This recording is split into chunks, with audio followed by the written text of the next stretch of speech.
పెద్దింటమ్మ మహాతల్లి అమ్మలగన్నయమ్మ ముగురమ్మల మూలపుటమ్మ చాలా పెద్దమ్మ నిత్యాయ త్రిగుణాత్మనే పురజితే కాచ్యాయ నిశ్రేయసే సత్యాయ ఆద్య కుటుంబినే అని శంకరాచార్యుల వారి చేత స్తోత్రం చేయబడిన తల్లి ఆద్య కుటుంబిని శివుణ్ణి హాలాహలం తినమందా? ఎలా తినమందాయా అంటే శుకబ్రహ్మ నవ్వి అన్నారు, మృంగిడివాడు విభుండని మృంగిడిదియు గరళమనియు మేలని ప్రజకు రింగమని సర్వమంగళ మంగళసూత్రమ్మునెంతమది నమ్మినదో.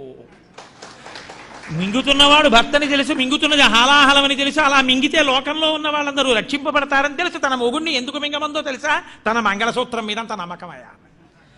మాంగళ్యం తంతునానేనా మమ జీవనహేతునా కంటే బద్ధాని శుభగే తం జీవ శరదాంశతం అన్నాడు కదా. నేనున్నాను నీ గుర్తన్నాడు కదా మంగళసూత్రం కట్టినప్పుడు. నా మెళ్ళలో మంగళసూత్రం ఉండగా ఆయనకి ఏమవుతుందయా? పుచ్చేసుకోమన్నది ఆవిడ.